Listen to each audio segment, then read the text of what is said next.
Hi guys, and welcome to this week's live episode of Bonkers.ie TV, where we're all about bringing you the news from the world of personal finance and consumer affairs. I'm Connor. And I'm Dara. And this week we're going to be talking about, because sometimes you have to spend money to make money, so this week we're going to be talking about kind of 7 purchases that will save you money in the long run. So first off, Dara, to kick us off, what's our first purchase? Yeah, so our first purchase that we think will actually save you money long term is reusable batteries. So this, I suppose, is also good for your pocket as well as being good for the environment, as we know the environmental impact that having loads and loads of batteries can have. Buying a pack of reusable batteries will cost about maybe 15 to 20 euro. Although we always recommend that you do a little bit of research to get the best quality batteries, as different reusable batteries are obviously better than others.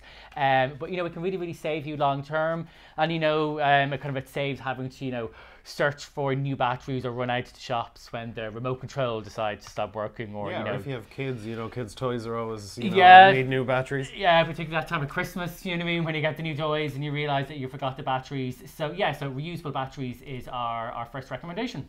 Our second recommendation has to do with clothes. So actually, we've all kind of walked through Pennies and saw a good deal here or there or whatever, but sometimes it's actually worth money to invest in kind of good staples for your wardrobe that will actually kind of be there for a couple of years. So a good jacket, that you'll have for a couple of winters, or a good pair of boots. If I know that a good pair of boots would last me a couple of years, especially if you only use it when it's absolutely hammering down rain. So keeping in mind how much investment goes into your clothes can actually save you money. And one thing it can actually do as well is save the environment, because as we know, making clothes actually uses a huge amount of water. It uses something like 10,000 litres for 1 kilo of cotton. For 1 kilogram of cotton, it's absolutely insane. So it has a huge environmental impact as well. So absolutely.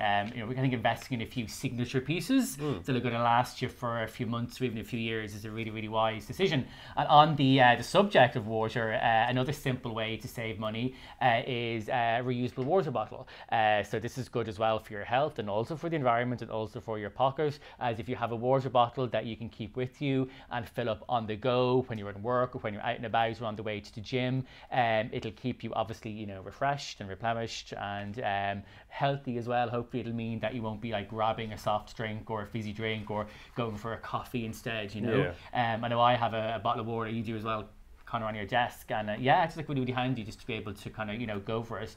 And obviously it means less plastic in the ocean as well. It's insane the amount of plastic water bottles that end up in our seas and in our oceans. So this is a health tip, an environmental tip, and a money savings tip. Yeah, the less plastic in the world, kind of the better, is the usual one. But this one, our next top tip, I suppose, is kind of more around conserving water as well. So again, on the subject of water, is basically a super efficient washing machine. So as you know, washing machines use a lot of water, but actually up to 90% of the electricity that a washing machine uses, it uses to heat the water. So it actually uses very little electricity to turn the drum around. Most of the electricity, almost all of the electricity and all of the energy and all of the cost goes into heating the water. So if you get a high efficiency washing machine, you'll use way less water, meaning that it's obviously, again, it's good for the environment, but also you'll save on your electricity bills. And some of the high efficiency washing machines can be extra large as well, meaning that you could put in maybe up to 10 kilograms or 10 kilos of clothes in it. So having to, as opposed to having to do, maybe 1 or 2 washes or 3 washes, you can just put everything in and just do 1 wash, which is probably great as well for maybe, parents. New parents who are constantly have to wash machine doing stuff. Yeah, and after you get your clothes out of the washing machine, I suppose you're going to have to throw them into the dryer, and that's our next tip. So dryer balls. Not what it sounds like, but effectively dryer balls are balls that you can throw into your tumble dryer, and they actually can save up to 25% of the energy that you actually use, because you need 25% less of the energy, because they dry 25% faster, so less times they're in the dryer, less electricity that so they kind of just mix up the clothes, isn't it? Or? Yeah, exactly. Yeah, so it's all to do with kinetic impact, I suppose, if we were to go back to physics about it. But yeah, I think the fundamental and bottom line is you use your dryer less, you use less electricity, you save money. Yeah, and as we know, tumble dryers are huge energy guzzlers as well. Yeah. So anything that keeps the tumble dryer on less is obviously a good thing. And you can get them for like $2.50. $2.50, yeah. So that's a small amount for potentially big savings. Yeah, so what is our next tip? Our next tip is airtight food containers. Oh, yes, of course. So I don't know about you, but I'm constantly throwing out food because it's gone off or it's gone stale. Again, it feels like such a waste as well. It's even for the environment, but also as well as like on your pocket. Yeah, food waste is a huge problem there. For sure, absolutely. It costs the economy a lot of money. Absolutely.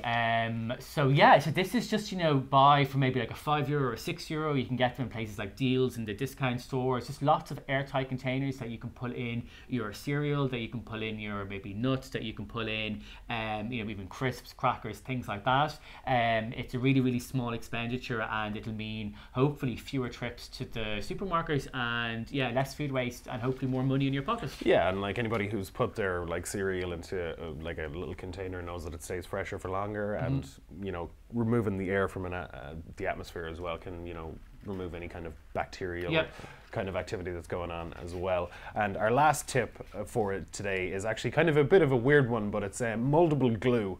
And this, I suppose, was pioneered by an Irish company. I think they were on Dragon's Den, I'm not 100% sure, but it was pioneered by an Irish company called Sugru. So what it is effectively is kind of like Play-Doh that you can use, but it has a whole range of things that you can use it for. So one thing I noticed I used it for is my laptop charger is actually, the cord is fraying at the moment. And I have a Mac, so those chargers are quite cheap to replace. They're quite expensive, so if you can repair it at all, it's great. So what I did was I just got a bit of that moldable glue and wrapped it around where the cord was fraying, and it's held up perfectly. It keeps it from moving too much and fraying too much more. Another thing you could use it for is, maybe building a makeshift little phone stand on your desk if you're stuck, or if you have a saucepan or something that doesn't really have a very well insulated handle that gets a little bit too hot. Wrap a bit of that around it. It's like magical Play-Doh. Effectively, It's the limit of what it can be used for is, I suppose, limited only by your own imagination. And what's it called again? The Irish one? The Irish one is called Sugru, but I suppose you could probably get other ones on the internet under some kind of moldable glue. And how much does it cost? It's like 15-20 quid, I think, for a pack. That's pretty cheap. Yeah, pretty cheap, and saves you from replacing cables and chargers and all these different things. Okay, so that's it for this week. I think there's some good suggestions. So there are 7 tips. If you have any more tips, feel free to get in touch and let us know. And if you want any more information, just head over to our blog. And if you want to comment below or catch us on Facebook and Twitter. So that's it for this week, and we'll see you next week, hopefully.